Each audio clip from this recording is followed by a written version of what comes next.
عليكم ورحمة الله وبركاته. الحمد لله نحمده ونستعينه ونستغفره ونؤمن به ونتوكل عليه ونعوذ بالله من شرور أنفسنا ومن سيئات أعمالنا. من يهده الله فلا مضل له ومن يضلله فلا هادي له. ونشهد أن لا إله إلا الله وحده لا شريك له.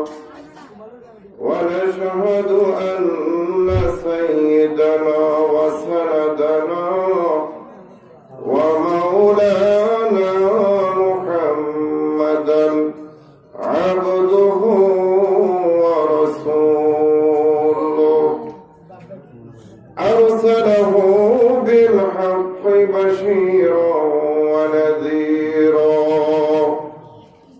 وداعيا إلى الله بإذنه وسراجا منيرا. أما بعد فأعوذ بالله من الشيطان الرجيم. بسم الله الرحمن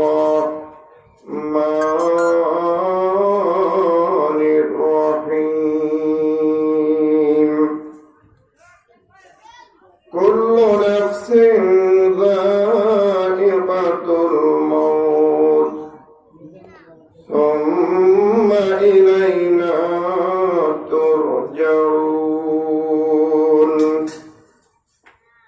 وقال النبي صلى الله عليه وسلم: إذا وضع الميت في قبره جاء الصلاة عن يمينه وجاء الصوم عن يساره وجاء القرآن عند رأسه وسائر الأعمال عند رجليه، أو كما قال عليه الصلاة والسلام.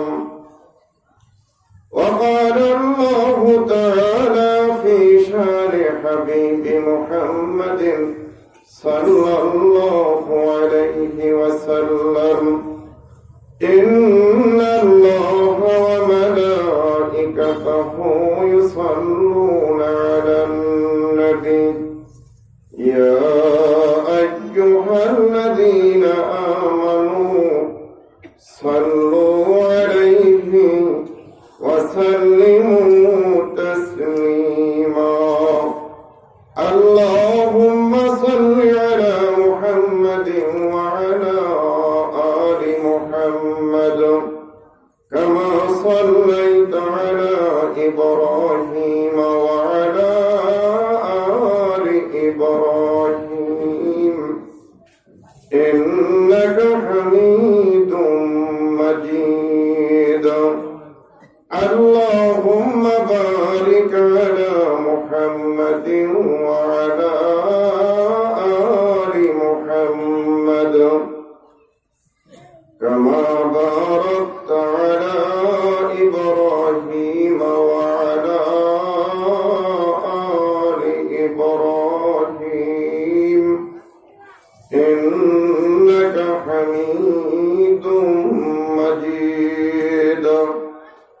بلغ العلا بكماله كشف الدجى بجماله حسنت جميع خصاله صلوا عليه وآله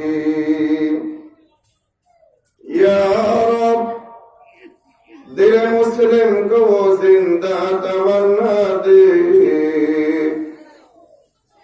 या रब दिल मुस्लिम को जिंदा तमन्ना दे जो कल्ब को गरमा दे जो रूह को तरपा दे जो कल्ब को गरमा दे जो रूह को तरपा दे इस दौर की जुल्मत में हर कल्बे परेशान को इस दौर की जुल्मत में हर कल्बे परेशान को वो दागे मोहब्बत दे जो चांद को शर्मा दे वो दागे मोहब्बत दे जो चांद को शर्मा दे अल्लाह हुआ दिल दे जो तेरे इश्क का घर हो अल्लाह हुआ दिल दे जो तेरे इश्क का घर हो दायमी रहमत की तेरे जिस पे नजर हो दायमी रहमत की तेरे जिस पे नजर हो दिल दे जो तेरे इश्क में ये हाल हो उसका दिल दे जो तेरे इश्क में ये हाल हो उसका महशर का अगर शोर हो तो भी न खबर हो महशर का अगर शोर हो तो भी न खबर हो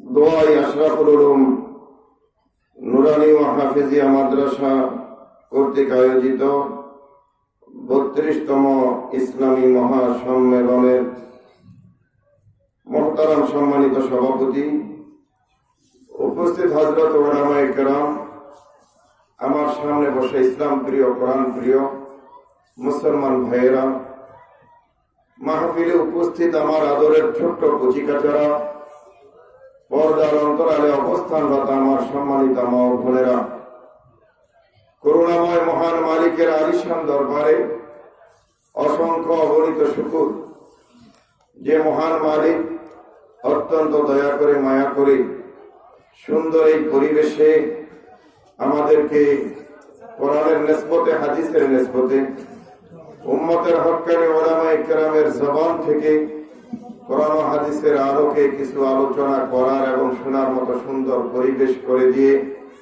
আল্লাহ তাআলা আমাদেরকে তার রহমতি এবং বরকতি শামিয়ানার নিচে এসে বসে একাত্র হওয়ার তৌফিক দান করেছেন এটা আল্লাহ তাআলার বিশাল বড় নেয়ামত বিশাল বড় ফজল ও করম মালিকের এই বিশাল নেয়ামতের শুকর আদায় করার লক্ষ্যে মহব্বতের সাথে একবার কালিমাতুশ শুকর আদায় করে নিই আলহামদুলিল্লাহ দীর্ঘ সময় আপনারা আলোচনা শুনেছেন হক্কানি উলামায়ে কেরামের জবান থেকে পরিশেষে আমি আপনাদের খেদমতে হাজির হয়েছি অত বেশি লম্বা চূড়া আলোচনা করার ইচ্ছা আমার নাই ঠান্ডা লেগছে গলাটা একটু বসে গেছে আপনারা বসে আছেন আমিও ঢাকা থেকে এসেছি যদি আপনারা একটু সায় দেন যে হুজুর আপনি কিছু কথা বললে আমরা শুনবো তাহলে আমিও চেষ্টা করবো আল্লাহ তাআলার জাতের উপর ভরসা করে আপনাদেরকে কিছু কথা শোনানোর জন্য রাজি আছেন তো ইনশাআল্লাহ চলে যাবেন আপনারা কেউ কে কে যাবেন দেখি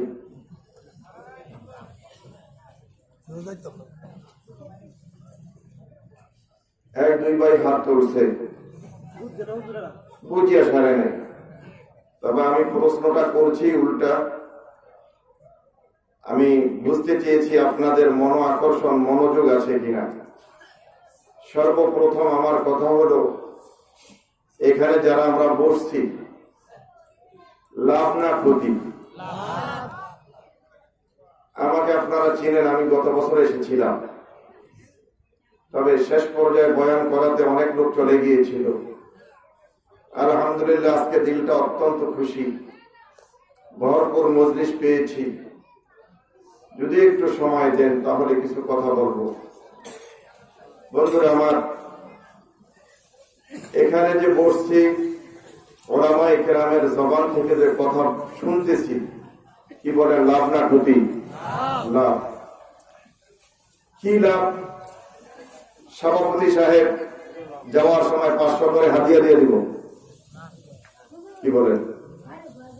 আমার কথা বুঝতে হবে, আমার সাথে আপনাদেরও শরীক থাকতে হবে কথা, কি বলেন? কোন হাদিয়ার ব্যবস্থা আছে?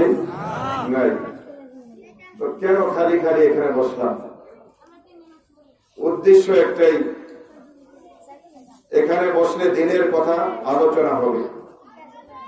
সর্বপ্রথম কথা হলো, আল্লাহর নবী আমাদেরকে একটা নির্দেশ দিয়েছেন, আলাইকুম বিমাজালিসাতিল উলামা।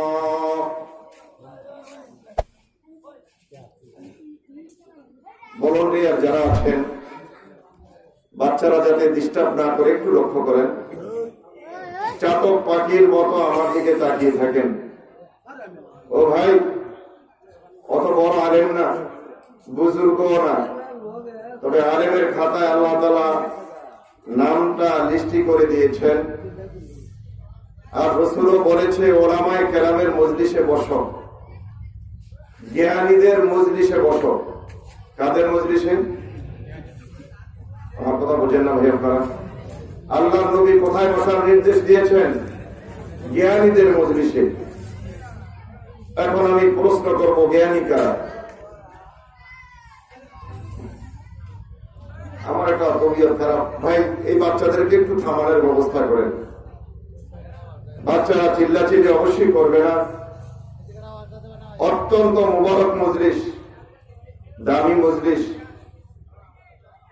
এই মজলিসে বসে একটা কথা বললে, শুনলে আল্লাহ তাআলা 1 বছর নফল ইবাদতের সওয়াব দান করবেন।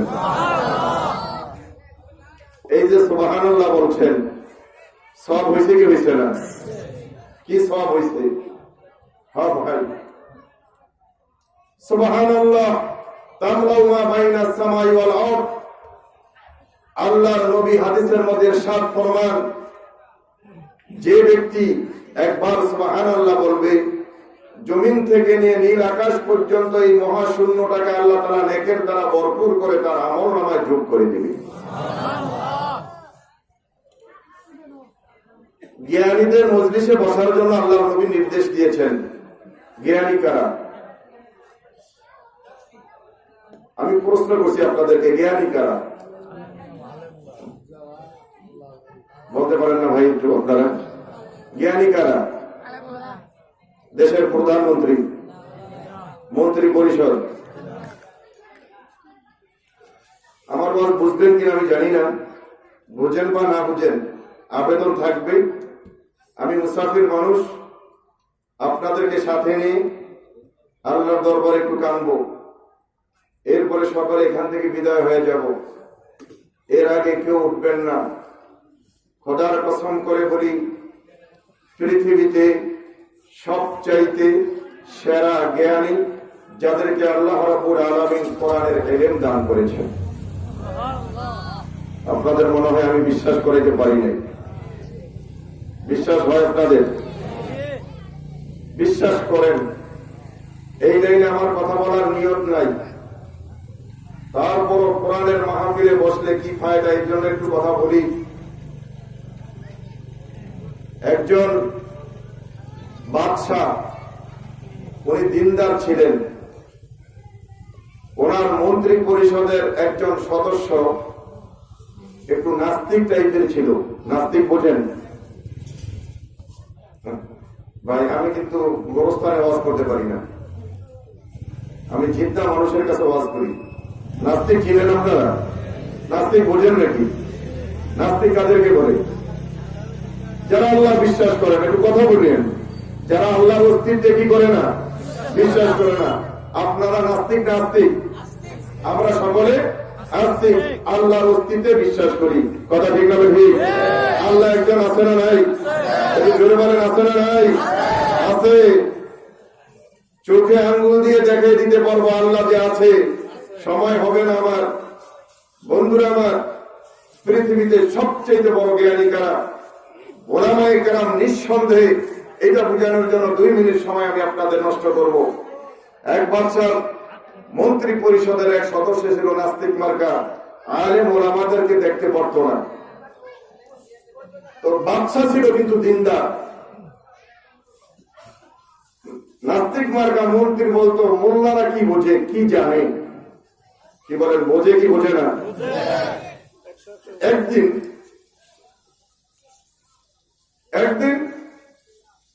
বাদশা তার ওই নাস্তিক মার্কা মন্ত্রীকে বলে, এই বলো, আমার বাড়ির সামনে যে একটা পুকুর আছে, এই পুকুরে কত গ্লাস পানি হবে? কথা বোঝেন? এর জন্য বলেন, বোঝেন? কত গ্লাস পানি হবে? মন্ত্রী বলে, আমি কেমনে বলবো কত গ্লাস পানি হবে? বলে, তাহলে তুমি কি মন্ত্রী হইলে আমার পুকুরে কত গ্লাস পানি এটা তুমি বলতে পারবে না? বলে, হ্যাঁ বলা যাবে, সিস্টেম করে বলা যাবে। কি সিস্টেম? বলে, আপনার পুকুরের পাশে আরেকটা পুকুর খনন করে গ্লাস দিয়ে মেপে মেপে অপর পুকুরে রাখার পরে শেষ পর্যন্ত বলা যাবে এই পুকুরে কত গ্লাস পানি আছে। এটাই বলে, আয়া ছাড়ার ব্যবস্থা নাই, আমি বলতে পারবো না। শেষ গ্লাস পর্যন্ত না মেপে বলতে পারবো না পুকুরে কত গ্লাস পানি। এই সময় হঠাৎ করে মাদ্রাসার একটা ছাত্র রাস্তা দিয়ে যাইতেছিল। মাদ্রাসার ছাত্র বুঝেন তো? মাদ্রাসা 3টা ছাত্র পাগড়ি দিছে। আমার আপনাদের কাছে কেমন লাগছে আমি বলতে পারি না। যেই লোকে এই 3টা ছেলেকে লজিং রাখিয়া খাওয়াইয়া পড়াইয়া আজকে তাদের মাথায় পাগড়ি উঠছে, কসম খোদার, আল্লাহর নবীর হাদিস যদি সত্য হয়, লজিং আলার মাথায় আল্লাহ তাআলা ময়দানে হাশরে নূরের পাগড়ি পরে দিবেন ইনশাআল্লাহ। কথা ঠিক আছে বলেন? বন্ধুরা আমার, এইরকম মাদ্রাসার একটা ছাত্র রাজ দরবারের সামনে দিয়ে রওনা দিয়েছিল। বাদশাহ দেখে বলে, হুজুর একটু এদিকে আসুন, আপনার সাথে আমার কিছু কথা আছে। মাদ্রাসার ছাত্রটা যখন বাদশার দরবারে পৌঁছল, বাদশাহ ডাক দিয়ে বলে, হুজুর আপনি কি বলতে পারবেন আমার পুকুরে কত গ্লাস পানি আছে? মাদ্রাসার ছোট্ট ছাত্র ডাক দিয়ে বলে, বাদশাহ আপনি যে আমাকে প্রশ্ন করেছেন আপনার পুকুরে কত গ্লাস পানি আছে, আপনার প্রশ্নটা ভুল। প্রশ্নটা বলে, কিভাবে ভুল হলো? বলে, আপনি তো গ্লাসের সাইজ বলে নাই, গ্লাসটা কেমন হবে? গ্লাস বড় ছোট হইলে সংখ্যা বেশ কম হবে কি হবে না? আপনি গ্লাস কেমন হবে, এটার সাইজ কি, এটা তো বলেন নাই। তবে আপনার সাইজ না বললো আমি আপনার প্রশ্নের উত্তর দিয়ে দিতে পারবো। বাদশাহ গ্লাসটা যদি পুকুরের মতো হয় তাহলে আপনার পুকুরে 1 গ্লাস পানি। আমি জিজ্ঞাসা করতে চাই, এই পুকুরের পানি মাপার জন্য পুকুরে আরেকটা খনন করা লাগছে নাকি? উত্তরটা চমৎকার হয়েছে কি হয়েছে না? এবার বাদশাহ মন্ত্রীকে ডাক দিয়ে বলে, হে মন্ত্রী, তোর মতো গাধাকে মন্ত্রী পরিষদে নিয়োগ না দিয়ে এই মাদ্রাসার ছাত্রটাকে যদি আমি মন্ত্রী পরিষদে নিয়োগ দিতাম তাহলে এলাকার জনগণ অনেক উপকৃত হইত। কথা ঠিক না ঠিক? কেমনে জানি বুঝাবো? আয়াত তেলাওয়াত করেছি, হাদিস তেলাওয়াত করেছি, আলোচনা করতে পারি কিনা আমি জানি না। মাদ্রাসার উদ্যোগে মাহফিল, মাদ্রাসা কি জিনিস আজকে আপনাদেরকে একটু ধারণা দিয়ে দেওয়ার জন্য আমি চেষ্টা করব। বন্ধুরা, বাবাজিরা, আমি তো মনে করি এলাকাবাসীর কপাল ভালো। কি ভালো না খারাপ? আপনাদের কপাল এই মাদ্রাসায় কোরআনে কারীম তেলাওয়াত হয়। কেমনে যে বুঝাবো, আরো 5টা মিনিট নষ্ট করে সামনে আগাবো। ইমামে আজম আবু হানিফার নাম শুনছেন আপনারা? যে ইমাম সাহেবকে আমরা ফলো করে চলি, যার মাযহাব আমরা মানি, কথা ঠিক না ঠিক? ইমামে আজম আবু হানিফা রাহমাতুল্লাহ আলাইহি ও বন্ধু মাস্টার্স পাস ছিলেন না, ডিগ্রি পাস করেন নাই। ও বন্ধু ডাক্তার ছিলেন না, ইঞ্জিনিয়ার ছিলেন না, কোরআনের জ্ঞানী ছিলেন। কথা ঠিক না ঠিক? আল্লাহ তাআলা তাকে কত বড় যোগ্যতা দিয়েছে, কথাটা না বললেই নয়। বন্ধুরা আমার, রোম থেকে, ইটালি থেকে একজন নাস্তিক এসেছিল ইরাকে। আবু হানিফা তখন ইরাকে ছিলেন, বয়স মাত্র 14 বছরের বালক ইমাম আবু হানিফা রাহমাতুল্লাহ আলাইহি। রোম থেকে, ইটালি থেকে একজন নাস্তিক আসছে বন্ধুরা আমার ইরাকে। রাজ দরবারে বাদশার কাছে গিয়ে বলে, বাদশা হে, আপনার রাজ দরবারে তো অনেক আলেম আছে। বলে, হ্যাঁ, আমার রাজ দরবারে অনেক আছে, অনেক আলেম আছে। রাজ দরবার থেকে তাদেরকে আমি বেতন দেই। আমাদের দেশও বন্ধু রাজ দরবারে কিছু আলেম আছে না নাই? আমার কথা বুঝেন, আছে না নাই? আলেম 2 প্রকার, কথাগুলো মনোযোগ দিয়ে বুঝেন। আলেম 2 প্রকার। সব প্রকার আলেমের ওয়াজ শোনা জায়েজ নাই, সব প্রকার আলেমের কাছে যাওয়া জায়েজ নাই। কার কাছে গেলে পরে আপনার খোরাক পাবেন, জান্নাতের পথ পাবেন, তার কাছে আপনাকে যাইতে হবে। আলেম 2 প্রকার, এক প্রকার সরকারি, আরেক প্রকার দরকারি। এক প্রকারের নাম সরকারি, আরেক প্রকারের নাম দরকারি। কথা ঠিক না ঠিক? দরকারি কারা আর সরকারি কারা? বন্ধুরা আমার, সরকারি আলেম হলো যারা সরকারের দরবারে থাকে আর সরকারকে তেল মাকে হক কথা জীবনও কয় না। দরকারি আলেম হইল যারা মসজিদের মিম্বরে বসে উম্মতকে জান্নাতের পথ করে হক কথা বলে। কথা ঠিক না বেশি? নাস্তিক এসে সরকারকে বলে, আপনার দরবারে তো অনেক আলেম আছে, কষ্ট হয়নি আপনাদের? একটু সময় দিবেন তো, ওয়াজ কিন্তু শুরু করি নেই। জ্ঞানী যারা একটু বুঝানোর আমি চেষ্টা করতেছি।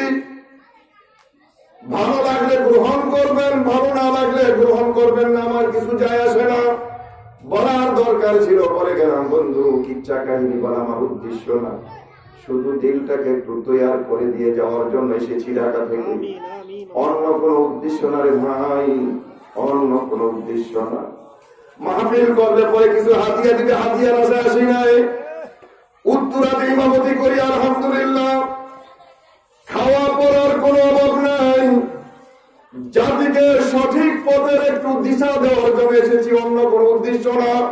আল্লাহ তাআলা আমাদেরকে সঠিক পথে চলার তৌফিক দান করেন, জোরে বলেন আমিন।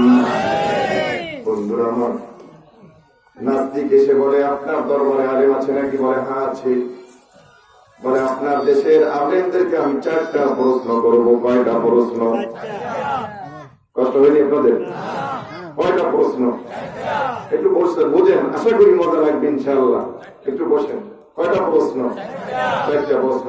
ও কিন্তু নাস্তিক, আল্লাহ বিশ্বাস করে না। আপনার আলেমদেরকে ডাকেন, আমি 4টা প্রশ্ন করবো আলেমদেরকে। আপনার দরবারের আলেমরা যদি আমার 4 প্রশ্নের জবাব দিতে পারে, নাস্তিকতা ছেড়ে দিয়ে আপনাদের ইসলামের কলেমা পড়ে আমি মুসলমান হয়ে যাব।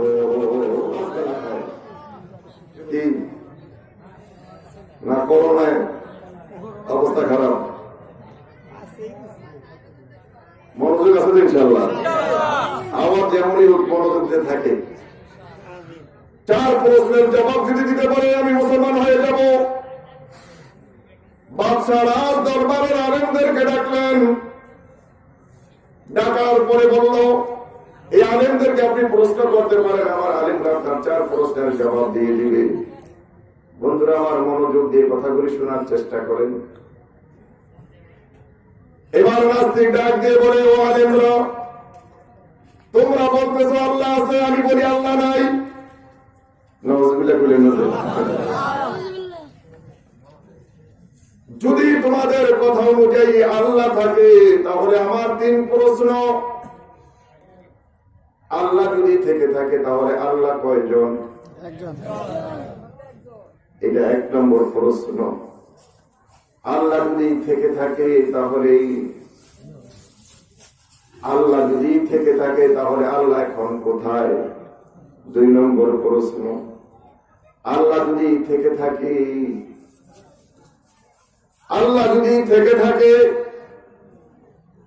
তাহলে আল্লাহ কোন দিকে তাকিয়ে আছে?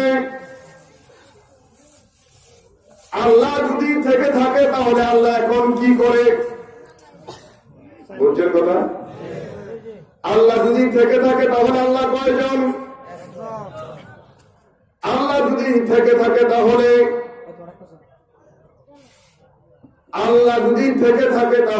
আল্লাহ রাব্বুল আলামিন তোমাদের আল্লাহ কোন দিকে তাকিয়ে আছে? আল্লাহ যদি থেকে থাকে তাহলে তোমাদের আল্লাহ কোথায় আছে? আল্লাহ যদি তোমাদের থেকে থাকে তাহলে তোমাদের আল্লাহ এখন কি করবে? এই 4 প্রশ্নের যদি জবাব দিতে পারো, নাস্তিকতা ছেড়ে দিয়ে সাথে সাথে মুসলমান হয়ে যাব। সরকারি আলেমরা, বন্ধুরা আমার, হক্কানি আলেম কিন্তু সরকারের তেল মাখে না, কথা ঠিক না বেঠি? এলেম নাই, কালাম নাই, উল্টা সিধা পত্র দেয়। এরাই কিন্তু বন্ধু সরকার থেকে মাল খাওয়ার জন্য সরকারের 5 গোলাম। সরকারি আলেমরা এই 4 প্রশ্নের জবাব দিতে পারে নাই। নাস্তিক আরো বলছে, তুমি যে 4 প্রশ্নের জবাব দিবা, তাও তোমাদের কোরআনের ধর্মীয় গ্রন্থ কোরআনের আলোকে আমাকে 4 প্রশ্নের জবাব বুঝাইতে হবে, তাহলে আমি মুসলমান হয়ে যাব। সরকারি আলেমরা 4 প্রশ্নের জবাব দিতে পারে নাই। আমি জিজ্ঞাসা করি, আলেমরা হারছে না জিতছে? আলেমরা হারছে না জিতছে? হারছে। কে জিতছে? নাস্তিক জিতছে। জবাব যখন দিতে পারে নাই, নাস্তিক তো জিতে গেছে। বাচ্চার চেহারা কালো হয়ে গেছে। রাজ দরবার থেকে লক্ষ লক্ষ টাকা প্রতি মাসে তোমাদেরকে বেতন দেয়, আর একজন নাস্তিকের 4টা প্রশ্নের জবাব দিতে পারো নাই। গোটা ইরাকে মুহূর্তের মধ্যে ছেয়ে গেছে ঘটনা, প্রচার হয়ে গেছে। সরকারি মৌলবীরা নাস্তিকের 4 প্রশ্নের জবাব দিতে পারে নাই। বন্ধুরা আমার, মুসলমানদের চেহারা কালো হয়ে গেছে। তখন ইমাম আবু হানিফার বয়স মাত্র কত? মনে আছে কত? 14। সংক্ষেপে বলি, ইমাম আজম তখনও ছাত্র। সকালবেলা ইমাম আজম গেছে তার উস্তাদ হাম্মাদের কাছে পড়তে, গিয়ে দেখে উস্তাদের চেহারা কালো। বিষণ্ণ মন নিয়ে উস্তাদ বসে আছে। ছাত্র ডাক দিয়ে বলে, হুজুর ঘটনাটা কি? আপনার চেহারা রঙটি পাল্টে গেছে, ঘটনাটা কি? আপনি খুব পেরেশান দেখা যায়, কি বাসায় কোনো সমস্যা নাকি? আমার আম্মা জান কি অসুস্থ? বলে, না রে বেটা, তোর আম্মা জান অসুস্থ না, আমার দিলটা অসুস্থ। কি অসুস্থ? দিলটা অসুস্থ। বলে, হুজুর কি হয়েছে আপনার দিলে? তুই কি জানোস না, ইতালি থেকে একজন নাস্তিক এসেছে ইরাকে, মুসলমানদেরকে চ্যালেঞ্জ ছুড়ে দিয়েছে। সে বলে আল্লাহ নাই। আল্লাহকে প্রমাণ করার জন্য সরকারি আলেমরা ব্যর্থ হয়েছে। গোটা ইরাকের মুসলমানদের মুখে এই সরকারি আলেমরা চুনকারি যাপন করছে। নাস্তিক জিতে গেছে, আলেমরা হেরে গেছে। এই দুঃখে আমার দিল অসুস্থ হয়ে গেছে। পাশাপাশি গত রাত্রে একটা আশ্চর্য ধরনের স্বপ্ন দেখছি, স্বপ্নের ব্যাখ্যাটা আমি বুঝতে পারতেছি না। স্বপ্নটাই আমাকে আরো বেশি ব্যথিত করে দিয়েছে। ইমামে আজম আবু হানিফা বলতেছে, হুজুর দয়া করে কি স্বপ্নের কথাটা আমাকে একটু বলবেন? যদি আপনি অনুমতি দেন তাহলে আমি আপনার স্বপ্নের ব্যাখ্যা করে দিব। বেটা, আমি তো ওস্তাদ, আমি ব্যাখ্যা বুঝি না, আর তুই আমার ব্যাখ্যা করে দিবি স্বপ্নের? বলে, হুজুর একটু বলেন না। আমি 17 জনিতে দেখেছি বিশাল বড় একটা গাছ। কি বিশাল বড় একটা গাছ, তার ডাল পালা অনেক বিস্তৃত, অনেক লম্বা লম্বা। হঠাৎ করে দেখি একটা শুকর, শুকর বোঝেন, শুয়োর, শুয়োর, হঠাৎ করে দেখি একটা শুকর ওই গাছটাকে খাওয়া শুরু করছে।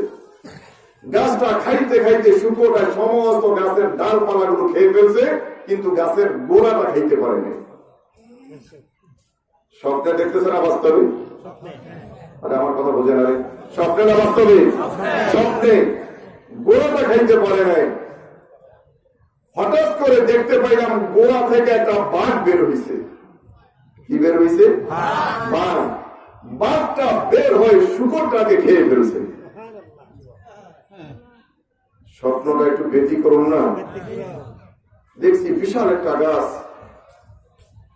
হঠাৎ দেখলাম একটা শুকরে গাছটাকে খেয়ে ফেলছে, তবে গাছের মূল খাইতে পারে নাই। আবার হঠাৎ করে দেখলাম মূল থেকে একটা বাঘ বের হয়েছে, বাঘটা শুকরটাকে খেয়ে ফেলছে। এত আশ্চর্য ধরনের স্বপ্ন দেখি, এটার ব্যাখ্যা বিশ্লেষণ কি আমি বুঝতে পারতেছি না। বন্ধুরা আমার, ইমামে আজম আবু হানিফা মাত্র 14 বছরের মাদ্রাসার ছাত্র, ডাক দিয়ে বলে, ওস্তাদ জি, আপনি যদি আমাকে একটু অনুমতি দেন তাহলে আমি আপনার স্বপ্নের ব্যাখ্যাটা করে দেই। হুজুর বলে, আমি তো ব্যাখ্যা কিছু বুঝতেছি না, তুমি কি ব্যাখ্যা করতে পারবে? ইমামে আজম আবু হানিফা বলে, হুজুর গো, যদি আপনি অনুমতি দেন তাহলে ইনশাআল্লাহ আমি বলে দিতে পারবো। ওস্তাদ বলে, তাহলে তুমি বলো। ইমামে আজম আবু হানিফা রাহমাতুল্লাহ আলাইহি ডাক দিয়ে বলে, হুজুর, গত রজনীতে স্বপ্নে যুগে যে আপনি বিশাল বড় একটা গাছ দেখেছিলেন, এটা দুনিয়ার কোন সাধারণ গাছ না, এটা হলো ইলমের গাছ। কিসের গাছ? এটা হলো ইলমের গাছ। হুজুর, কিছুক্ষণ পরে যে আপনি দেখেছেন একটা শুয়োরে গাছটাকে খেয়ে ফেলেছে, শুয়োরটার ব্যাখ্যা হলো ইটালি থেকে আগত নাস্তিক। নাস্তিকে সরকারি আলেমদেরকে খাইছে। বোঝেন এই কথা? আমার কথা বোঝেন আপনারা? বোঝেননি কথা? কথা বোঝেন? একটু কঠিন হইতেছে ওয়াজ নাকি?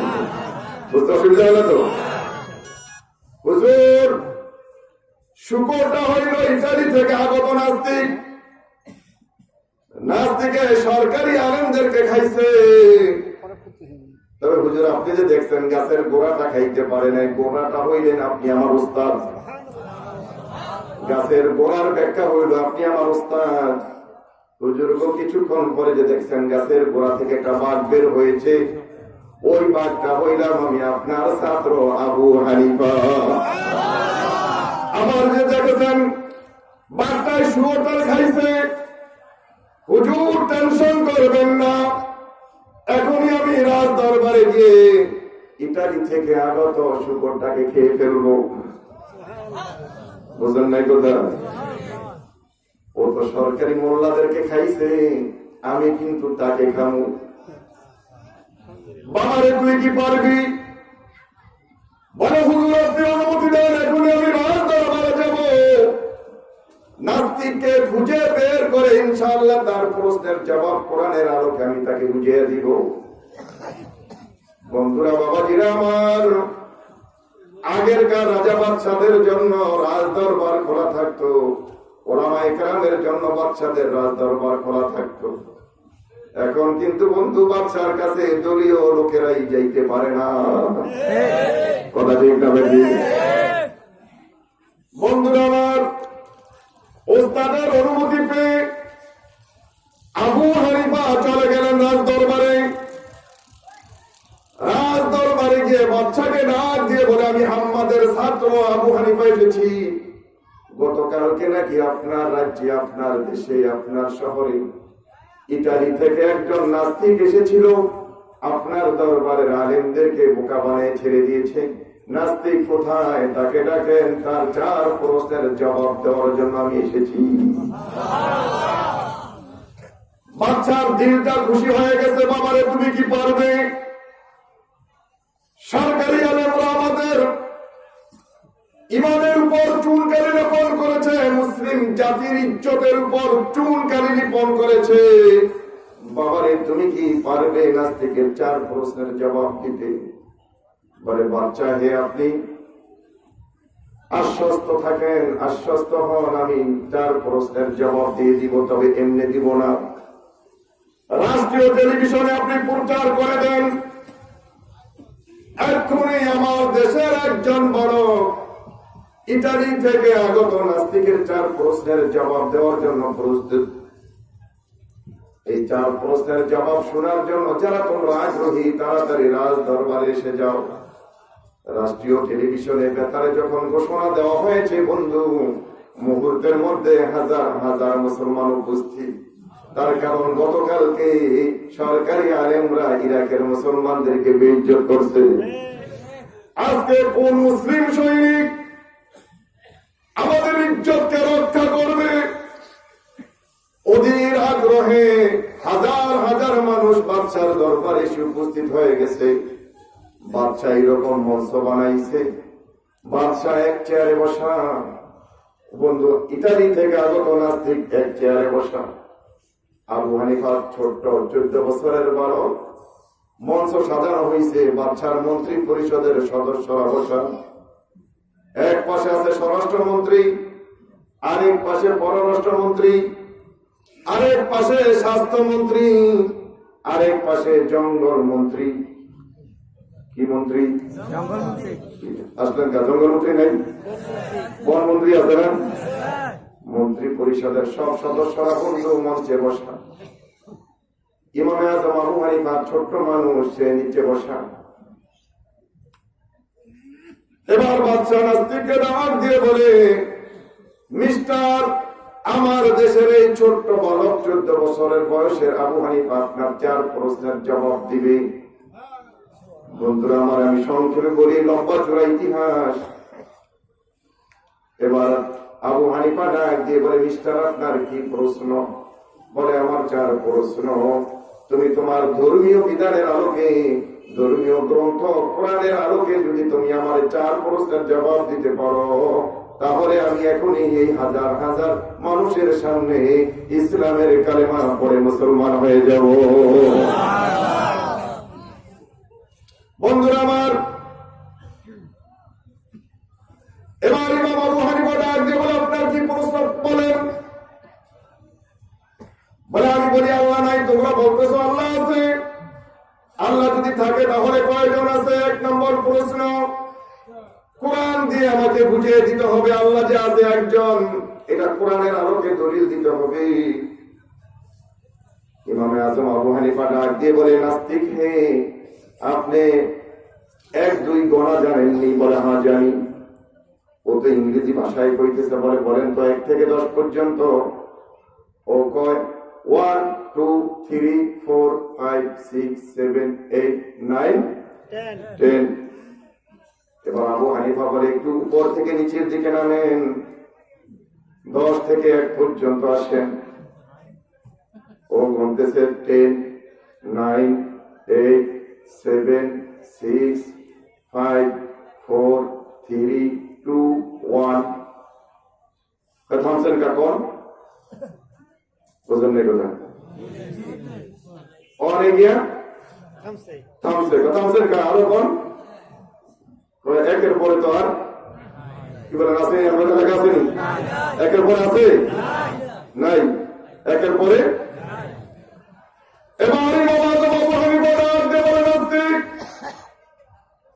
দুনিয়ার জাগতিক সংখ্যা 1-এর পরে যখন আর নাই, আমার মালিক কোরআনে কারীমের মধ্যে 114টা সূরা নাযিল করেছে। এর মধ্যে একটা সূরার নাম সূরা ইখলাস, কুল হুয়াল্লাহ সূরা আছে না নাই? কোরআনে কারীমের মধ্যে আল্লাহ রাব্বুল আলামিন বলে দিয়েছে আল্লাহ কয়জন? কুল হুয়াল্লাহু আহাদ। বন্ধুরা আমার, 4টা প্রশ্ন করছে। আল্লাহ যদি থেকে থাকে, আল্লাহর আগে কি ছিল? আমার কথাটা ভুল হচ্ছে। আগে আল্লাহ যদি থেকে থাকে, আল্লাহর আগে কি ছিল? ইমাম আজম আবু হানিফা ডাক দিয়ে বলে, 1-এর পরে যখন কিছু নাই, 1-এর আগে যখন কিছু নাই, আমার মালিক কোরআনে বলে দিয়েছে আল্লাহ এক, সুতরাং আল্লাহর আগে আর কেউ নাই। কোরআনের আলোকে জবাব হয়েছে, এ ভাই হয়েছে? আল্লাহ এক, আল্লাহর আগে কেউ না, কিছু নেই। 2 নম্বর প্রশ্ন, আল্লাহ যদি থেকে থাকে তাহলে তোমার আল্লাহ কোন দিকে তাকিয়ে আছে? বন্ধুরা আমার, ইমামে আজম আবু হানিফা বাচ্চাকে ডাক দিয়ে বলে, বাচ্চা হে একটা মোমবাতি জ্বালান। বাচ্চা একটা মোমবাতি জ্বালাইছে। ইমামে আজম নাস্তিককে ডাক দিয়ে বলে, নাস্তিক এখানে মোমবাতি কয়টা? কয়টা? একটা। বলে তার মাথায় কি আলো? বলে মোমবাতিরা কোন দিকে তাকিয়ে আছে? বলে চতুর্দিকে তাকিয়ে আছে। কথা ঠিক নয়? এই লাইভ করে, লাইভ করে, এখানে লাইভ করে। কোন দিকে তাকায়? কোন ওই দিকে? আল্লাহু নূরুস সামাওয়াতি ওয়াল আরদ। ইমাম আযম আবু হানিফা ডাক দিয়ে বলতেছে, নাস্তিক আমার মালিক বলতেছে আল্লাহ রাব্বুল আলামিন আসমান জমিনের আলো। এক মোমবাতির আলো যদি চতুর্দিকে তাকাইতে পারে, আমার আল্লাহ এই মুহূর্তে সারা পৃথিবীর চতুর্দিকে তাকিয়ে আছে। বন্ধুরা আমার, 3 নম্বর প্রশ্ন, তোমাদের আল্লাহ যদি থেকে থাকে তাহলে এখন কোথায়? ইমামে আযম আবু হানিফা বাচ্চাকে ডাক দিয়ে বলে, বাচ্চা একটু দুধ আনেন। দুধ, দুধ বুঝেন না? দুধ, গাভীর দুধ আনেন। বন্ধুরা আমার, দুধ আনা হয়েছে। এবার নাস্তিককে ডাক দিয়ে বলে, নাস্তিক এটা কি? বলে এটা দুধ। বলে দুধের মধ্যে ঘি আছে না নাই? কি বলেন? দুধের মধ্যে ঘি আছে না নাই? আছে। যখন বলছে দুধের মধ্যে ঘি আছে, দেখান তো কোথায়? নাস্তিক হইলে কি বুদ্ধি আছে? যেখানে যেখানে দুধ আছে সেখানে সেখানে একটা অংশ ঘি আছে। কথা বুঝতে পারিনি আমি। মনে করেন আধা কেজি দুধের মধ্যে আধা ছটা ঘি আছে, তো ঘিটা কি এক জায়গায় না পুরো দুধের সাথে লাগানো? কথা ঠিক না বলেন বন্ধুরা আমার। এবার ইমামে আযম আবু হানিফা ডাক দিয়ে বলে, নাস্তিক তুমি জিজ্ঞাসা করছো আমার আল্লাহ কোথায়? দুধের মধ্যে যেখানে যেখানে দুধ আছে সেখানে সেখানে তুমি বলছো ঘি আছে। অহুয়া মাকুম আইনামা কুনতুম, আল্লাহর সৃষ্টি যেখানে যেখানে আছে আমার আল্লাহ সেখানে সেখানে আছে। কয় প্রশ্ন শেষ? যেরকম কয়টা? চতুর্থ প্রশ্ন, তোমাদের আল্লাহ যদি থেকে থাকে তাহলে তোমাদের আল্লাহ এখন কি করে? ঠিক আছে না? এবার ইমাম আযম আবু হানিফা বলে, ঠিক আছে, এই চতুর্থ প্রশ্নের জবাব দিতে একটু কাজ আছে। বলে কি? নাস্তিকে প্রশ্ন করছে, বলেন তো যে প্রশ্ন করে সে দামি না যে উত্তর দেয় সে বেশি দামি? কি বলেন আপনারা? যে উত্তর দিতে সে বেশি দামি। এতক্ষণ পর্যন্ত 3 প্রশ্ন করছেন, 3 প্রশ্নের উত্তর আমি দিচ্ছি, সামনেটাও ইনশাল্লাহ আমি দিব। সুতরাং আপনি হইলেন প্রশ্নকারী, আমি হইলাম উত্তরদাতা। সুতরাং বিধান অনুযায়ী আপনার থেকে আমার মর্যাদা বেশি। এতক্ষণ পর্যন্ত কিছু কই নাই, চেয়ারে বসে রয়েছেন। আমি ছোট্ট মানুষ দেখে আমাকে দর্শকের সারিতে বসে রাখছেন। একটা কাজ করেন, আমি যখন দামি, সুতরাং আপনি আমার জায়গায় আছেন, আমি আপনার জায়গায় বসিয়া চতুর্থ প্রশ্নের জবাব দিব। এখন নাস্তিক কয় যুক্তির কথা মানতেই হয়। যুক্তির কথা না মানিয়ে তো উপায় নেই। তুমি বাবা যতই ছোট হও না কেন, তুমি তো জবাব দিতেছ, তাহলে তুমি অবশ্যই দামি মানুষ।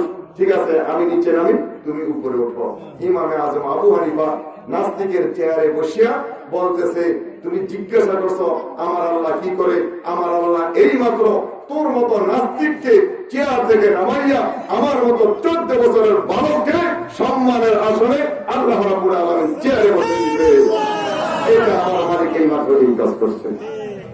চায়ের প্রশ্নের জবাব হয়েছে কি হয়েছে না? ইমাম আযম আবু হানিফাকে টান দিয়া বুকে জড়াইয়া নাস্তিক ডাক দিয়ে বলে, তুমি এত বড় বিচক্ষণ, এত বড় জ্ঞানী, ইরাকে এত বড় জ্ঞানী লোক আছে, আমি জানতে পারতাম না, জানি না। তুমি আমার অন্তরের চোখ খুলে দিয়েছ। আমি এখনই পড়ে নিচ্ছি লা ইলাহা ইল্লাল্লাহু মুহাম্মাদুর রাসূলুল্লাহ সাল্লাল্লাহু আলাইহি ওয়াসাল্লাম। সরকারি মৌলবীরা জবাব দিতে পারে নাই। 14 বছরের বালক কোরআনের এত পাওয়ার, নাস্তিককে পরাভূত করে তাকে তার হাতে মুসলমান বানিয়ে নিচে জোরে বলেন সুবহানাল্লাহ। জ্ঞানী কারা সবচেয়ে বেশি? এই জন্য আল্লাহ নবী বলছেন আলেমদের কথা শোনো।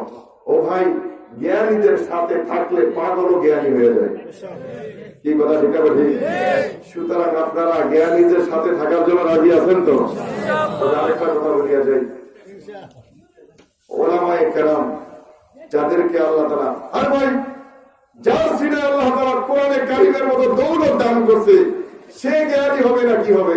ও ভাই, আজকে দেখেন কেমনে জানি আপনাদেরকে বুঝাবো, 16 বছর 17 বছর লাগে কমপক্ষে মেট্রিক পাস করতে।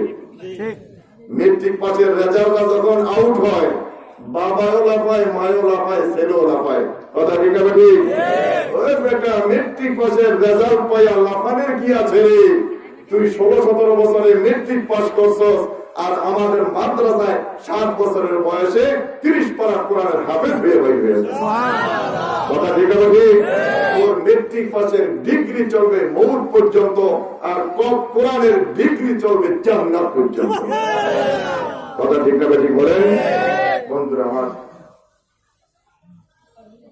আখিরি পয়গাম, মাদ্রাসার উদ্যোগে মাহফিল। আমি আপনাদের খেদমতে কোরআনে কারীমের প্রসিদ্ধ একখানা আয়াত তেলাওয়াত করেছি, পাশাপাশি বিশ্বনবী মুহাম্মদ রাসূলুল্লাহ সাল্লাল্লাহু আলাইহি ওয়াসাল্লামের ছোট্ট একখানা হাদিস তেলাওয়াত করেছি। আয়াত আর হাদিসটাকে সামনে রেখে কিছু মুখতাসার কথা বলে দেওয়ার পরে শেষ ইনশাআল্লাহ। আমি যে আয়াতখানা তেলাওয়াত করেছি, আয়াতখানা সম্পর্কে কিছু কথা বলবো। আমি আপনাদেরকে জিজ্ঞাসা করি, আমাদের দুনিয়ার জীবনের হায়াতটা ছোট না লম্বা? বলেন তো, ছোট। কিন্তু এই ছোট জিন্দেগিটার মাকসাদ ছোট না বড়? কি বলেন? কথা বোঝেন তো? একটা লোক উঠা বসা করবেন না, এই অচিরি ছেড়ে দিব আমি। আমাদের এই জীবনটা একেবারে ছোট, কিন্তু এই জীবনের মাকসাদ অনেক বড়। জীবন দিয়েছে আল্লাহ তাআলা 60-70 বছরের। এই 60-70 বছর জীবন, এইটার মাকসাদ, এই জীবনটার উদ্দেশ্য কিন্তু অনেক বড়, অনেক বড়। 60 বছর জিন্দেগি দিয়ে আপনাকে কোটি কোটি বছরের জান্নাত হাসিল করতে হবে। কি কথা ঠিক আছে? বলেন বন্ধুরা আমার, আল্লাহ তাআলা কিন্তু অত্যন্ত দয়ালু। আপনি যদি 60 বছর ইবাদত করেন, আল্লাহ তাআলা যদি পরকালে বলে তুই ইবাদত করছিস 60 বছর, জান্নাতও তোর 60 বছর এরপরে বের করে দিন। করার কিছু আছে? একটু জোরে বলেন তো, করার কিছু আছে? নাই। কিন্তু আল্লাহ রাব্বুল আলামিন আপনাকে 60 বছর হায়াত দিয়েছে। 60 বছর আপনি আমি মালিকের ইবাদত করতে পারি না, গোলামি করতে পারি না। 15 বছর বয়সে তো বালেগী হয়েছি, ডেইলি 10 ঘন্টা ঘুমাই, চায়ের দোকানে আড্ডাও মারি। কি মারি কি মারি না? কৃষি কাজে ব্যস্ত, সংসারের কাজে ব্যস্ত, কিন্তু 5-50 মিনিট কিন্তু মসজিদে আমরা সময় দিতে পারি না। কথা ঠিক না ঠিক বলেন তো? 50 মিনিট মসজিদে সময় দিতে পারি না। এই জীবন দিয়ে কেমনে আপনি কোটি কোটি বছরের জান্নাত লাভ করবেন? এরপরও আল্লাহ তাআলা অত্যন্ত দয়ালু। এরে বান্দা, 10 ঘন্টা ঘুমা, কোনো অসুবিধা নাই। খেতে কাজ কর, কোনো অসুবিধা নাই। সংসারিক কাজ কর, কোনো অসুবিধা নাই। দোকানে যা, বাজারে যা, কোনো অসুবিধা নাই। যখন মুয়াজ্জিন হাইয়া আলাস সালাহ বলিয়া ডাক দেয়, 5-50 মিনিট যদি তুই আমার ঘরে সময় দিয়া নামাজটাকে যদি যথাযথভাবে আদায় করতে পারস, এই 50 মিনিট সময়কে আমি তোর কবুল করে নিয়ে তোকে কোটি কোটি বছর হায়াতের মধ্যে আপনাকে আমাকে আখিরাত গুছাইতে হবে। আখিরাতও গুছাইতে হবে, দুনিয়াও গুছাইতে হবে। কতটুকু বোঝেন? এই 60 বছরের জিন্দেগি দিয়ে আমাকে দুনিয়াও গুছাইতে হবে। কি ছেলে পেলের লেখাপড়া করাইতে হবে না? ছেলে মেয়েকে বিয়ে দিতে হবে না, নিজের পেট পালা আছে না, বিবির পেট পালা আছে না, সবকিছু আপনাকে আমাকে করতে হবে এবং এই সময়ের মধ্যে দিয়ে আবার জান্নাত কামাই করতে হবে। বলেন বন্ধুরা আমার, ময়দানে হাসরের রাস্তা দুইটা। আপনাদের এই দোয়াই আসতে রাস্তা কি দুইটা না একটা? একটা রাস্তা। এই দোয়াই শুধু এক রাস্তা দিয়ে আসা যায়, এমন কোন রাস্তা নাই, চতুর্দিকে তো রাস্তা। কি কথা ঠিক না বলেন বন্ধুরা আমার? দুনিয়াতে হাজারো রাস্তা আছে কোন জায়গায় পৌঁছার জন্য। এখান থেকে ঢাকা যাওয়ার রাস্তা একটা না হাজারো রাস্তা আছে। বন্ধুরা আমার, ময়দানে হাসরে কিন্তু রাস্তা দুইটা, তৃতীয় কোন রাস্তা নেই। ময়দানে হাসরের রাস্তা কয়টা? দুইটা। এক রাস্তার শেষ মাথায় জান্নাত, আরেক রাস্তার শেষ মাথায় জাহান্নাম। তৃতীয় কোন রাস্তা আছে? কোন মৌলবী কইতে পারবে না যে তৃতীয় রাস্তা আছে পরকালে। রাস্তে দো হে রওয়া মাহশর সে মুনজিল কি তরফ, রাস্তে দো হে রওয়া মাহশর সে মুনজিল কি তরফ, এক জান্নাত কি তরফ হয় এক জাহান্নাম কি তরফ। ময়দানে হাসরে বন্ধু রাস্তা দুইটা। কথা শেষ করে দিচ্ছি। ময়দানে হাসরে রাস্তা দুইটা। এক রাস্তার শেষ মাথায় জান্নাত, আর এক রাস্তায় শেষ মাথায় কি বন্ধু জাহান্নাম। ও বন্ধু, প্রতিটা মানুষ দুনিয়ার জীবনে তাকে সিদ্ধান্ত নিতে হবে কোন রাস্তায় আপনি চলবেন। জান্নাতের রাস্তায় চলবেন না জাহান্নামের রাস্তায় চলবেন। বন্ধুরা আমার, দুনিয়ার জমিনে যদি আপনি জান্নাতের রাস্তায় চলতে পারেন, ময়দানে হাসরে আল্লাহ রাব্বুল আলামিন আপনাকে জান্নাতের রাস্তায় তুলে দিয়ে জান্নাত পর্যন্ত পৌঁছিয়ে দিবে।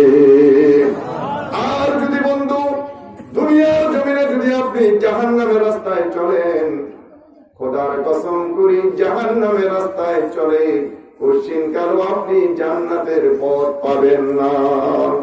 কথা ঠিক হবে ঠিক?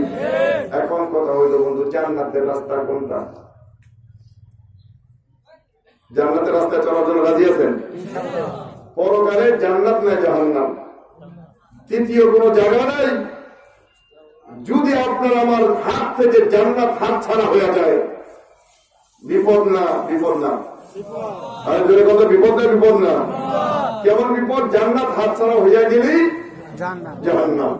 আর জাহান্নাম যদি হাত থেকে ছুটিয়া যায়, জান্নাত যদি একবার লাভ হয়, জান্নাতে ঢুকার রাস্তা আছে, বের হওয়ার কোনো কি নাই, রাস্তা নাই। সুতরাং এখন কথা হলো জান্নাতের রাস্তা কোনটা? আপনাকে আমাকে জান্নাতের রাস্তায় চলতে হবে। সংক্ষেপে বলে দেই, বুঝেন বা না বুঝেন, জান্নাতের রাস্তা হইল কোরআনের রাস্তা। কি কথা ঠিক আছে ঠিক? যত বড় ইঞ্জিনিয়ার হন, আমি বলিয়া গেলাম, আপনার ইঞ্জিনিয়ারিতে আপনাকে জান্নাতে পৌঁছাইতে পারবে না যতক্ষণ না আপনি কোরআনের পথে আসেন। আপনি যত বড় ডাক্তার হন না কেন, ডাক্তারি পথে আপনাকে কোশ্চিন কালো জান্নাতে পৌঁছাইতে পারবে না যতক্ষণ পর্যন্ত আপনি কোরআনের পথে আসবেন। কথা ঠিক হবে ঠিক? আমার দেশের প্রধানমন্ত্রীদের রাস্তা দিয়ে জান্নাতে যাইতে পারবে না। সেও যদি জান্নাতের রাস্তায় চলতে হয়, হাঁটতে হয়, তাহলে তাকেও কোরআনের পথে আসতে হবে। ভাই কথা সত্য না মিথ্যা বলেন? একজন ইঞ্জিনিয়ার, একজন ডাক্তার, একজন উচ্চ শিক্ষায় শিক্ষিত ব্যক্তি শুধু তার এই শিক্ষার দীক্ষা দিয়ে সে জান্নাতে যাইতে পারবে না। তাকে জান্নাতে যাইতে হইলে বন্ধুরা আমার, আপনাকে কোরআনের পথে আপনাকে আমাকে চলতে হবে। এই কোরআনেরই একটা আয়াত আমি তেলাওয়াত করছি, কুল্লু নাফসিন যায়িকাতুল মউত সুম্মা ইলাইনা তুরজাউন। পৃথিবীর প্রত্যেকটা প্রাণী মরণশীল। কথা ঠিক হবে ঠিক? আপনি আমি মরবো কি মরবো না? জোরে বল। ওয়াজ কিন্তু শেষ পর্যায়ে। মরবো কি মরবো না? মরবো। আচ্ছা ভাই, একটা প্রশ্ন, এই দুনিয়ার 60 বছরের জিন্দিগির জন্য বাড়ির দরকার আছে না নাই? আপনাদের সদরের বাড়ি আছে না নাই? ঘর আছে না নাই? খাট, ল্যাব, তোষক, কত কিছু। শুধু আপনাদের এই কি কয়, এটা কোন বুঝি না, ফুল অনেক লোক মধ্যে এরকম আছে, ফুলপুর বাড়ি আছে, ঢাকাতে বাড়ি আছে, আপনারা নাই বলেন? আবার ঢাকাতে তো আছে, ধানমন্ডি আছে, গুলশান আছে, উত্তরা আছে, এরপরে আবার সেকেন্ড হোম আছে বিদেশে, মালয়েশিয়াতে। কি বলেন আপনারা নাই?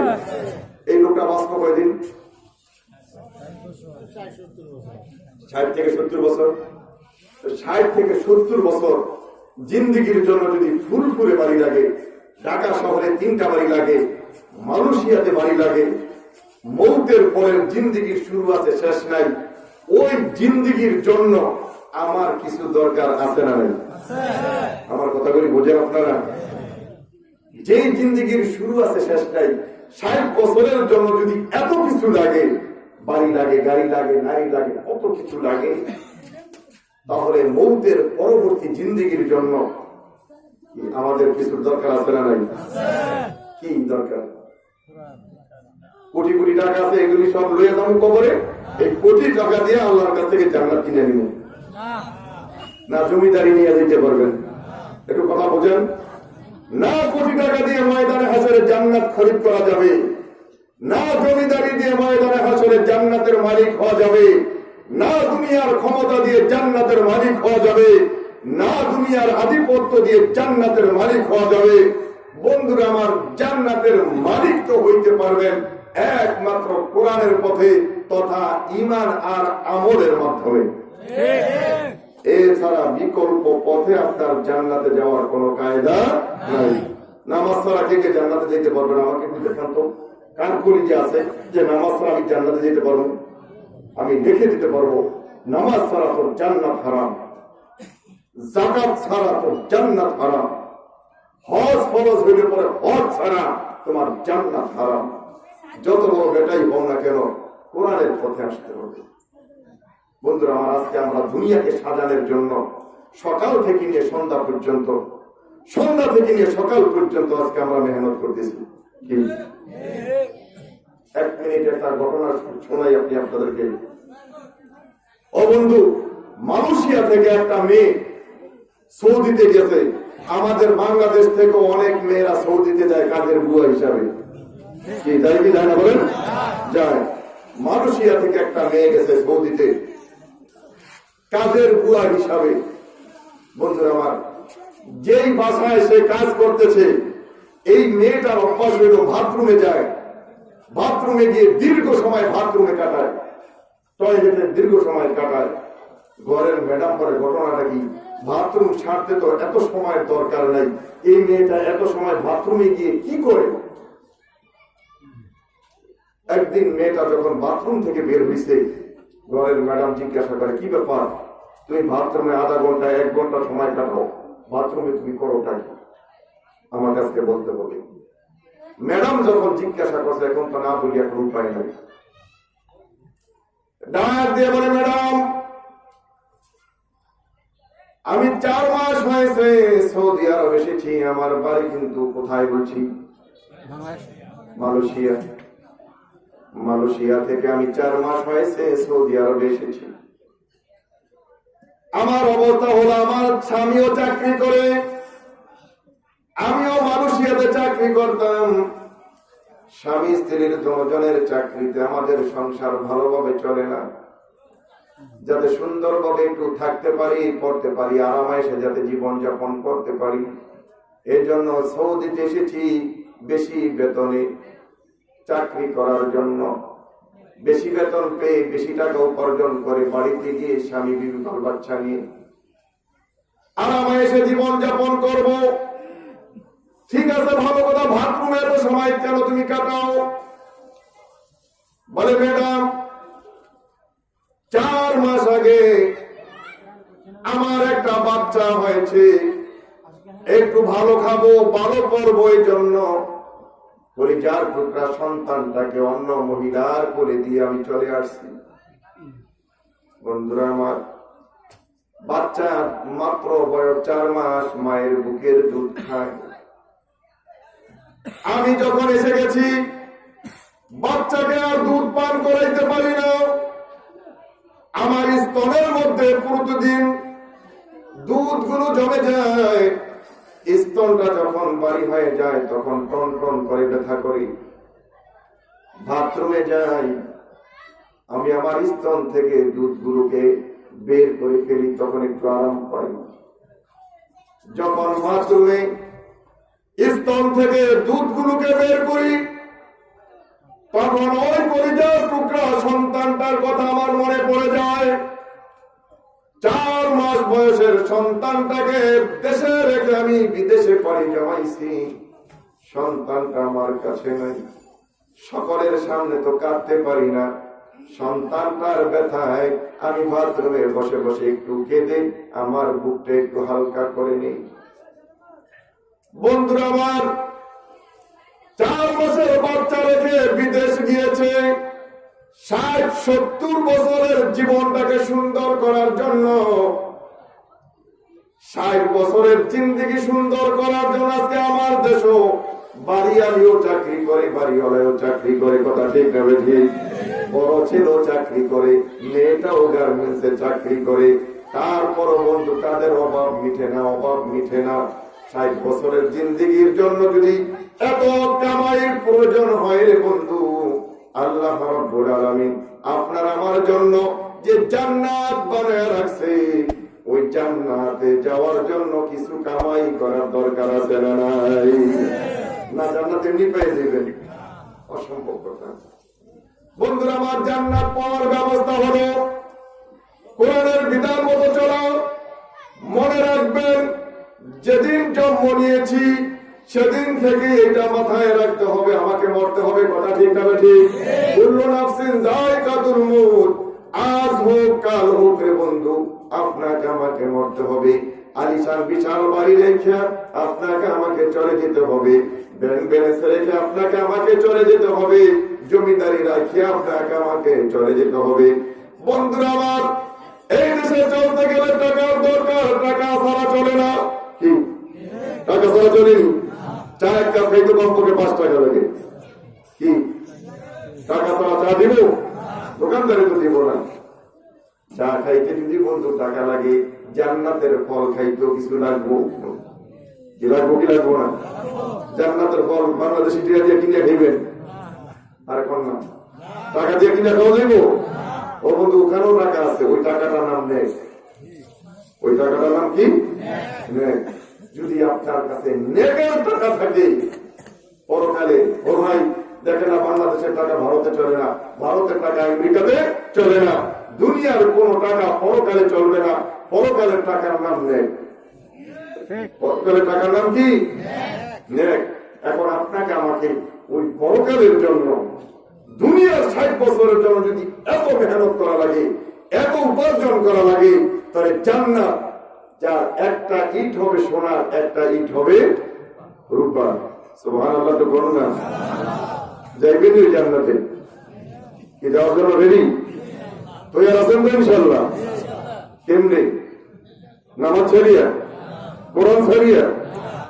আরে ভাই, বুঝাইতে পারবো না। ওই আপনাকে আমাকে জান্নাত লাভ করতে হইলে কিছু লাগবে। আজকে দুনিয়ার মানুষ এই 60 বছরের বাড়িটাকে সুন্দর করার জন্য কত মেহনত। আমি তো উত্তরাতে থাকি, কি আলিশান বাড়ি, সকাল সন্ধ্যা বাড়িওয়ালা মেহনত। মনে পড়ছে একটা ঘটনা, এরপরে দোয়া। খলিফা মাহাদি একজন বিলাসপ্রিয় একজন বাচ্চা ছিলেন, একটা সুন্দর বাড়ি বানাইছে।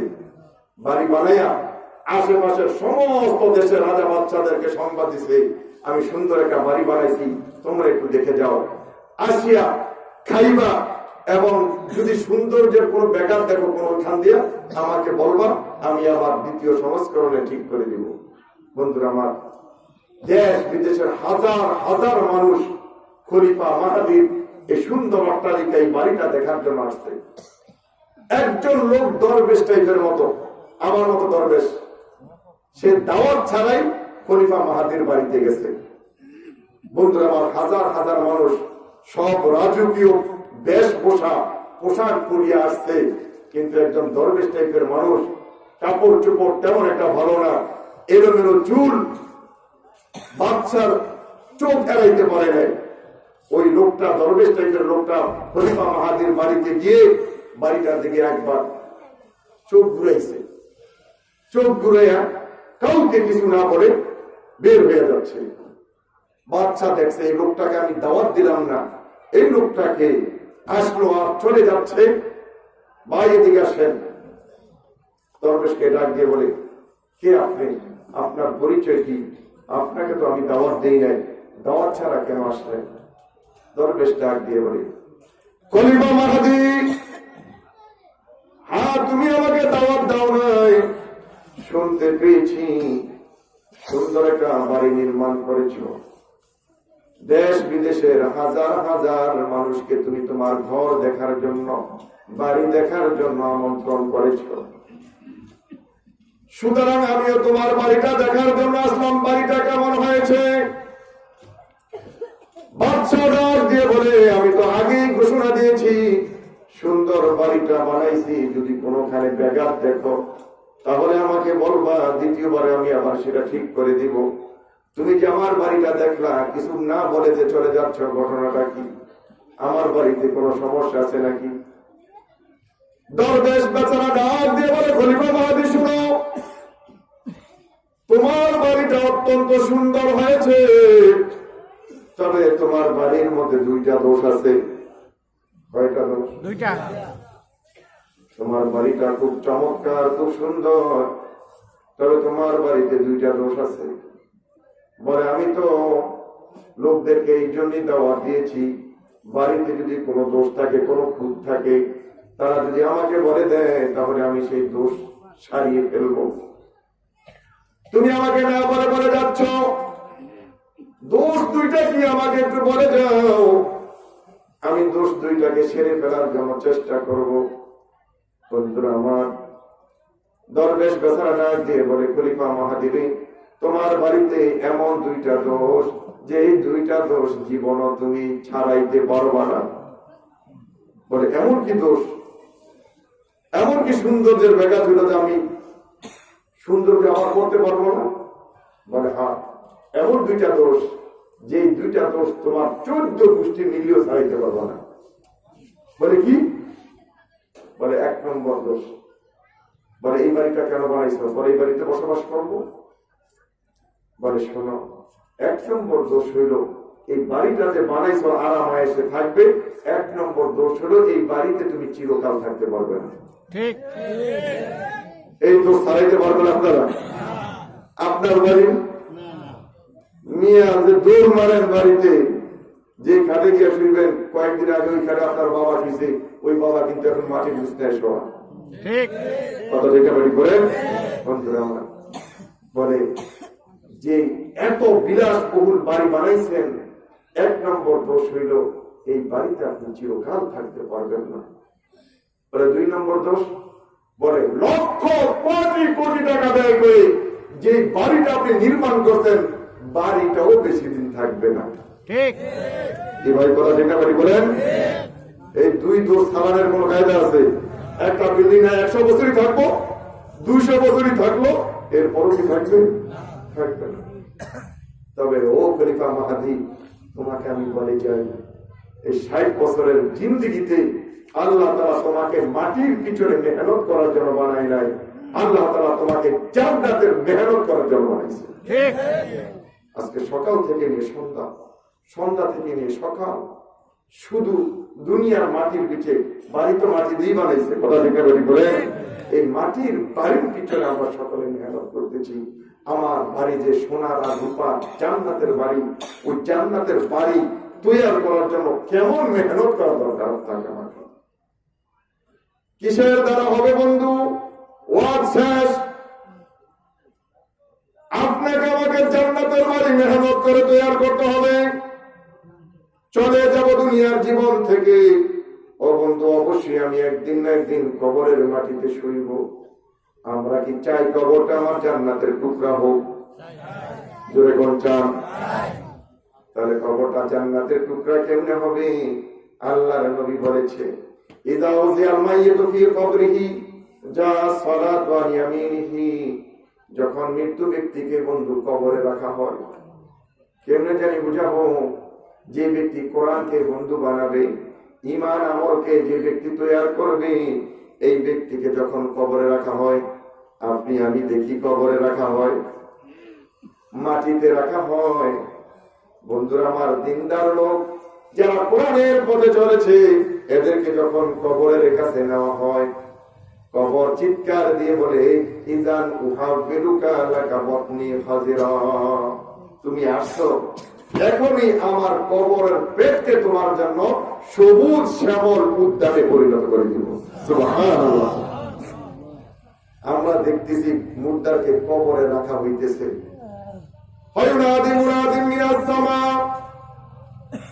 যে লোকটা কোরআনকে বন্ধু বানায়া ঈমান আমল তৈয়ার করিয়া দুনিয়ার জমিন থেকে যায়, আল্লাহ তাআলার পক্ষ থেকে ঘোষণা হয়, ও ফেরেশতারা, আমার বন্ধুর লাশ যেন মাটিতে না পড়ে, অলবিসুহু ওয়াফরিশুহু মিনাল জান্নাতি কায়লা ইয়াকা জাসাদা আবদি আলা তুরাব।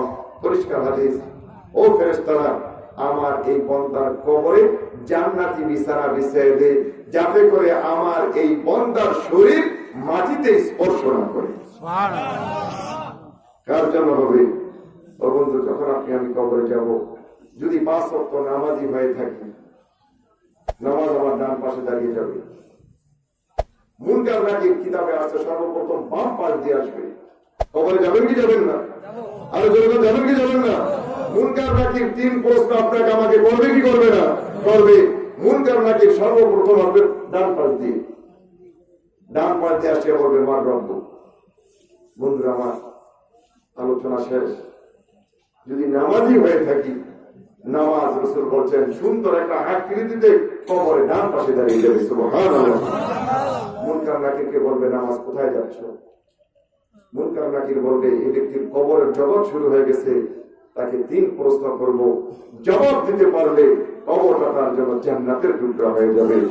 আর যদি জবাব না দিতে পারে, এখনই তার কবরটা জাহান্নামের একটা টুকরা হয়ে যাবে, গর্ত হয়ে যাবে। নামাজ বলবে, আমি হইলাম নামাজ। এই লোকটার দুনিয়ার জমিনে যতই ব্যস্ততা ছিল না কেন, যখন মুয়াজ্জিনের আযান ধ্বনি শুনছে আল্লাহু আকবার, সাথে সাথে সব ব্যস্ততাকে পিছনে ফেলে দিয়ে আল্লাহর ঘর মসজিদে এসে আমি নামাজকে যথাযথভাবে আদায় করছে।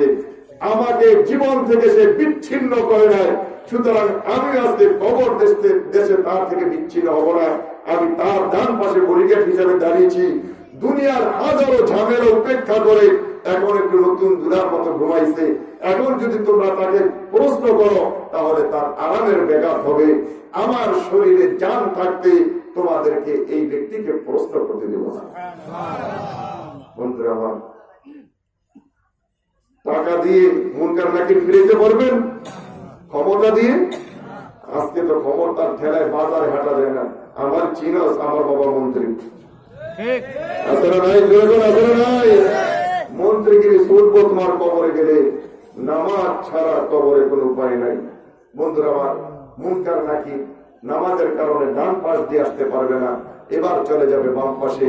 এই লোকটা রমজানের রোজা রাখছিল, রোজা সুন্দর একটা আকৃতিতে তার বাম পাশে এসে দাঁড়িয়ে যাবে। রোজা ডাক দিয়ে বলবে, মুনকার নাকির কোথায় চলছ? বলে, আমাদের বরজত শুরু হয়ে গেছে। এই বন্দাকে প্রশ্ন করতে হবে। বলে, না না, 5 ওয়াক্ত নামাজ পড়ার পাশাপাশি যতই গরম ছিল না কেন, আল্লাহর হুকুমকে সামনে রেখে আমি রোজাকে যথাযথভাবে হেফাজত করেছি। আমি রোজা আজকে তার ডান পাশের বডিগার্ড হয়ে গেলাম। জোরে বলে সুবহানাল্লাহ। রোজার কারণে আসতে পারবে না। এরপরে যাবে মাথার কাছে, ওয়াজাল কুরআন ইনদা রাসিহি। যারা কোরআনকে ভালোবাসছে, কোরআনের বিধান মেনে যারা দুনিয়ার জমিনে চলছে, এই কোরআন তার মাথার কাছে আসিয়া দাঁড়িয়ে যাবে। জোরে বলে না সুবহানাল্লাহ। যারা এই মাদ্রাসায় সহযোগিতা করছে, একটা ছেলেকে লজিং রাখিয়া কোরআনে হাফেজ হওয়ার সুযোগ করে দিয়েছে, আমি বলতে পারি রাসূলের হাদিস যদি সত্য হয়, এই কোরআন আপনার মাথার কাছে কবর এসে দাঁড়িয়ে যাবে।